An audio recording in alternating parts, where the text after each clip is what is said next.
নমস্কাৰ মই মৌজিদ বন্ধুসকল কলকাতা সংবাদী সন্ধিয়াৰ 7টা গুৰুত্বপূৰ্ণ খবৰ। প্ৰথমটো খবৰ, চীনত প্ৰধানমন্ত্ৰী নৰেন্দ্ৰ মোদীক হত্যাৰ চেষ্টা চলাইছিল আমেৰিকাৰ চোৰাংচোৱাই, কিন্তু ৰাছিয়াৰ ৰাষ্ট্ৰপতি ভ্লাদিমিৰ পুটিনৰ বাবে ৰক্ষা পৰিল প্ৰধানমন্ত্ৰী মোদীৰ জীৱন। ৪৫ মিনিট প্ৰধানমন্ত্ৰী মোদীক নিজৰ গাড়ীত বহুৱাই ৰাখিছিল ৰাষ্ট্ৰপতি পুটিনে। চীনত হত্যাৰ চেষ্টা চলোৱা হৈছিল প্ৰধানমন্ত্ৰী মোদীক। প্ৰধানমন্ত্ৰী মোদীক হত্যাৰ চেষ্টা চলাইছিল আমেৰিকাৰ গুপ্তচৰ সংস্থাই। ৰাষ্ট্ৰপতি পুটিনে ৰক্ষা কৰিছিল প্ৰধানমন্ত্ৰী মোদীৰ জীৱন। ৰাছিয়াৰ ৰাষ্ট্ৰপতি ভ্লাদিমিৰ পুটিনে নিজৰ গাড়ীত বহুৱাই ৰুছ আৰু ভাৰতীয় চোৰাংচোৱাই ৰক্ষা কৰিছিল মোদীৰ জীৱন। RSSৰ মুখপাত্ৰ অৰ্গেনাইজাৰত এই বিস্ফোৰক তথ্য প্ৰকাশ পাইছে।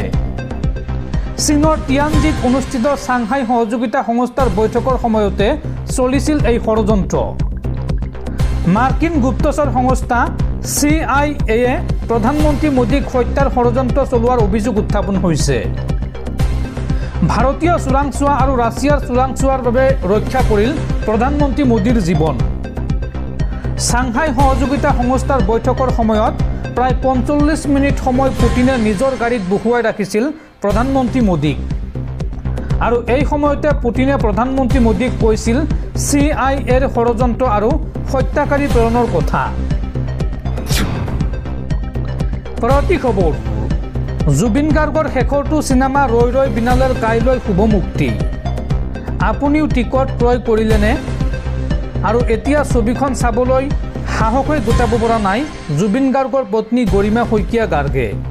গৰিমাই এই সন্দৰ্ভত কয় যে জুবিন গাৰ্গে স্বচক্ষে চাব পৰা হ'লে বেছি ভাল লাগিলেহেঁতেন, আৰু চিনেমাখনৰ SGSTৰ ধন কলাগুৰু ফাউণ্ডেশ্যনক দিয়াৰ সিদ্ধান্তক আদৰণি গৰিমা শইকীয়া গাৰ্গৰ। কাইলৈ শুভ মুক্তি জুবিন গাৰ্গৰ সপোনৰ চলচ্চিত্ৰ ৰৈ ৰৈ বিনালেৰ। অসমৰ লগতে দেশৰ ভিন্ন প্ৰান্তত অগণন গুণমুগ্ধৰ অপেক্ষা ছবিখনলৈ, আৰু ইতিমধ্যে অগ্ৰিম বুকিঙত হাউচফুল কেইবাটাও চিত্ৰগৃহ। নতুন নতুন সময়ত প্ৰদৰ্শনীৰ আয়োজন কৰিবলৈ বাধ্য হৈছে চিনেমা হল কৰ্তৃপক্ষই। ৰৈ ৰৈ বিনালেক লৈ সকলোৱে আশাৰে বাট চোৱাৰ সময়তে শোকাহত হৈ আছে গৰিমা গাৰ্গ। ছবিখন সম্পূৰ্ণকৈ চাবলৈ পাৰিবনে নোৱাৰে সেয়াও নিশ্চিত নহয় গৰিমা। ছবিখন চাবলৈ সাহসেই গোটাব পৰা নাই ঈশ্বৰ পুত্ৰৰ জীৱন সংগিনীয়ে। পোষ্ট প্ৰডাকশ্যনৰ সময়ত অলপ চাইছে যদিও সম্পূৰ্ণকৈ চাব পৰা নাই গৰিমাই। আৰু এতিয়া এটাই মাত্ৰ সান্তনা, এটা সপোন পূৰণ হ'বলৈ গৈ আছে জুবিন গাৰ্গৰ। জুবিন গাৰ্গে স্বচক্ষে চাব পৰা হ'লে বেছি ভাল লাগিলেহেঁতেন। এতিয়া য'ত আছে তাৰে পৰাই চাব, আৰু চিনেমাখনৰ SGSTৰ ধন কলাগুৰু ফাউণ্ডেশ্যনক দিয়াৰ সিদ্ধান্তক আদৰণি গৰিমা শইকীয়া গাৰ্গৰ। পৰৱৰ্তী খবৰ, আজি অভিশপ্ত 30 অক্টোবৰ, অসমৰ ইতিহাসৰ এক কলা দিন। 2008 চনৰ আজিৰ দিনটোতেই কেইবাটাও ধাৰাবাহিক বিস্ফোৰণত কঁপি উঠিছিল সমগ্ৰ অসম। আজি 30 অক্টোবৰ, অসমৰ ইতিহাসৰ এক কলা দিন। এই দিনটোতে 2008 চনত ধাৰাবাহিক বোমা বিস্ফোৰণত বহু লোকে প্ৰাণ হেৰুৱাইছিল, আৰু বহুতো লোক চিৰদিনৰ বাবে ঘূণীয়া হৈ পৰিছিল।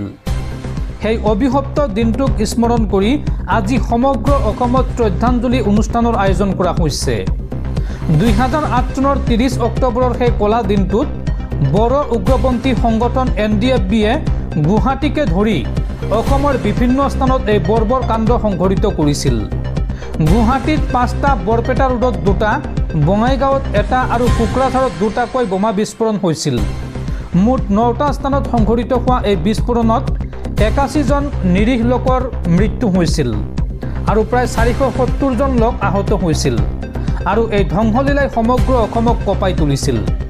এই মৰ্মান্তিক ঘটনাই আজি 17 বছৰ অতিক্ৰম কৰিলে। প্ৰতিবাৰৰ দৰে এইবাৰো অসমৰ বিভিন্ন স্থানত শ্ৰদ্ধাঞ্জলি অনুষ্ঠানৰ আয়োজন কৰি নিহতসকলক স্মৰণ কৰাৰ লগতে তেওঁলোকৰ পৰিয়ালবৰ্গলৈ সমবেদনা জ্ঞাপন কৰা হয়। এই ধাৰাবাহিক বিস্ফোৰণৰ মূল অভিযুক্ত আছিল ৰঞ্জন দৈমাৰী, যাৰ পৰিকল্পনা অনুসৰি এই ভয়ংকৰ হত্যাকাণ্ড সংঘটিত হৈছিল।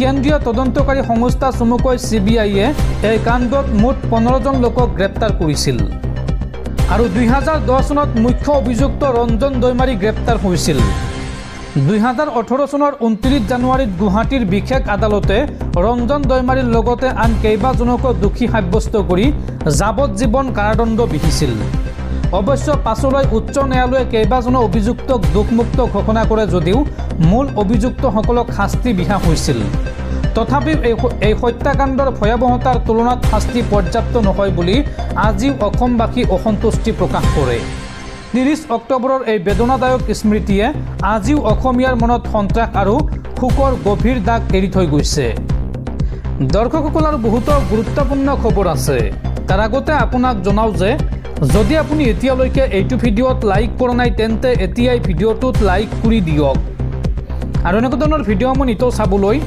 চেনেলটো ছাবস্ক্ৰাইব কৰি কাষত থকা বেল আইকনটো প্ৰেছ কৰি ৰাখক পৰৱৰ্তী খবৰ কেন্দ্ৰীয় চৰকাৰৰ ৱাকফ আইনৰ বিৰুদ্ধে ৰাজপথলৈ ওলাই আহিল হাজাৰ হাজাৰ মুছলমান লোক 2000তকৈ অধিক লোকক আটক কৰে আৰক্ষীয়ে ৱাকফ আইনৰ বিৰুদ্ধে এইবাৰ ৰাজপথলৈ ওলাই আহিল হাজাৰ হাজাৰ মুছলমান লোক চৰকাৰৰ বিৰুদ্ধে জেল ভৰো কাৰ্যসূচীত অংশ ল'লে হাজাৰ হাজাৰ মুছলমান লোকে 2000তকৈ অধিক লোকক আটক কৰে আৰক্ষীয়ে মহাৰাষ্ট্ৰৰ জলগাঁৱত ৱাকফৰ বিৰুদ্ধে উত্তাল প্ৰতিবাদ ৱাকফ আইনে মুছলমানৰ ধৰ্মৰ স্বাধীনতা খৰ্ব কৰিব বুলি অভিযোগ উত্থাপন কৰা হৈছে আৰু কোনো কাৰণতে ৱাকফ আইন গ্ৰহণ নকৰো বুলি হুংকাৰ মুছলমান লোকসকলৰ শীঘ্ৰে এই আইন বাতিল কৰিবলৈ দাবী প্ৰতিবাদকাৰীৰ পৰৱৰ্তী খবৰ ৰাজ্যৰ বিশিষ্ট কণ্ঠশিল্পী গীতিকাৰ সুৰকাৰ সৈয়দ ছাদুল্লাৰ দেহবহান জটিল ৰোগত আক্ৰান্ত হৈ GMCHত চিকিৎসাধীন অৱস্থাত মৃত্যু হয় অনাতাঁৰ ঘোষকগৰাকীৰ আৰু সৈয়দ ছাদুল্লাৰ বিয়োগত শোক প্ৰকাশ কৰিছে কেন্দ্ৰীয় মন্ত্ৰী সৰ্বানন্দ সোণোৱালে এই সন্দৰ্ভত কয় যে সৈয়দ ছাদুল্লাৰ বিয়োগ ডিব্ৰুগড়ৰ সমাজ জীৱনৰ লগতে অসমৰ সাংস্কৃতিক জগতৰ বাবে এক অপূৰণীয় ক্ষতি পৰৱৰ্তী খবৰ মুখ্যমন্ত্ৰীৰ কঠোৰ নিৰ্দেশৰ পিছতে বীৰ লাচি থানাৰ বিৰুদ্ধে ৰাজ্যজুৰি অসম আৰক্ষীৰ অভিযান এইবাৰ নলবাৰীত বীৰ লাচি থানাৰ 5জনকৈ সদস্যক গ্ৰেপ্তাৰ আৰক্ষীৰ গ্ৰেপ্তাৰ কৰা হৈছে নলবাৰী জিলা সমিতিৰ সভাপতি দিলীপ বৰ্মন সাধাৰণ সম্পাদক নৱজিৎ বৰ্মন প্ৰশাসনিক সম্পাদক প্ৰাঞ্জল বৰ্মন উপদেষ্টা পংকজ লোচন ডেকা আৰু আসিফুৰ জামানক ছট পূজা আৰু ৰাস মহোৎসৱক লৈ SOP জাৰি কৰাৰ অভিযোগত বীৰ লাচি থানাৰ এই সদস্য কেইজনক গ্ৰেপ্তাৰ কৰিছে নলবাৰী আৰক্ষীয়ে আৰু বৰ্তমান সময়ত নলবাৰী সদৰ আৰক্ষী থানাত আটাইকে সোধপোছ অব্যাহত ৰাখিছে আৰক্ষীয়ে পৰৱৰ্তী খবৰ 8 ডিচেম্বৰত অসম চৰকাৰে কেইবাশ কোটি টকা ব্যয় কৰি অনুষ্ঠিত কৰিবলৈ লোৱা পোষ্ট মেলনীৰ সাংস্কৃতিক অনুষ্ঠান বাতিল কৰক আৰু এই ধনেৰে নিৰ্মাণ কৰক জুবিন গাৰ্গ সাংস্কৃতিক বিশ্ববিদ্যালয় এই দাবী অসম জাতীয় পৰিষদৰ সভাপতি লুৰিণজ্যোতি গগৈৰ